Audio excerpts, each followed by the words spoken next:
je vais vous expliquer l'importance de bien connaître vos clés candidates sur vos tables.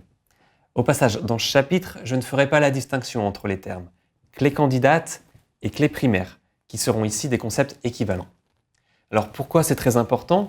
Parce que les clés candidates déterminent le type d'objet contenu dans votre table.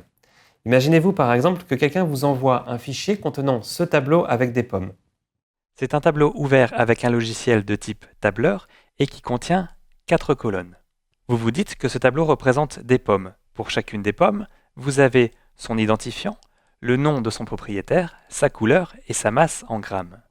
Comme une ligne égale une pomme, on peut choisir comme clé primaire la colonne identifiant de la pomme. On vous a demandé de calculer la masse totale de toutes les pommes. Ce logiciel permet de le faire comme ceci. J'obtiens une masse totale de 9 kg 734. Sauf qu'en explorant un petit peu mieux ce tableau, vous vous apercevez que la pomme numéro 39 est présente sur 2 lignes car elle a 2 propriétaires. Alors en voyant ce fichier, vous n'aviez peut-être pas pensé qu'une pomme puisse appartenir à 2 personnes en même temps. Et en fait, ça change beaucoup de choses. La première, c'est que la clé primaire de votre fichier n'est plus l'identifiant de la pomme, mais elle est l'identifiant de la pomme et le propriétaire.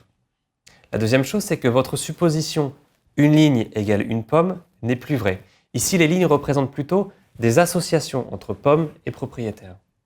Du coup, votre table contient de la redondance. Par exemple, la masse de la pomme numéro 39 est présente 2 fois.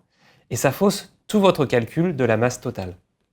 La conclusion, c'est que dès que vous avez affaire à une table, il faut toujours vérifier que ce que vous pensez être la clé primaire l'est vraiment. Si vous voulez savoir comment faire, je vous invite à lire la section « Aller plus loin » de ce chapitre. Mais bien connaître les clés candidates de ces tables, c'est aussi très important dans les jointures.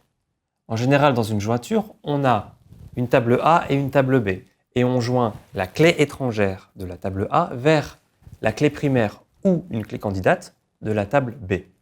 Dans ce cas de figure, la table finale aura autant ou moins de lignes que la table A si vous faites une jointure interne. Si cependant vous faites une jointure externe à gauche, et que la table A est à gauche, vous aurez exactement autant de lignes que la table A. Si dans votre table finale vous avez plus de lignes que prévu, c'est peut-être que ce que vous pensiez être une clé candidate sur la table B n'en est pas une. Et dans ce cas-là, toutes les manipulations futures que vous ferez seront faussées. Alors, de manière générale, quand vous écrivez votre condition de jointure, assurez-vous qu'au moins l'un des 2 termes de part et d'autre du égal soit une clé candidate. Alors, si ce n'est pas le cas, ce n'est pas interdit. Mais vérifiez bien quand même que vous n'êtes pas en train de faire une erreur de raisonnement et que ce que vous faites, c'est bien ce dont vous avez besoin pour répondre à votre question. Dans tous les cas, assurez-vous que la table finale soit bien cohérente, notamment en termes du nombre de lignes. Voilà, c'est fini avec la théorie. Maintenant, on va passer à la pratique avec le langage SQL.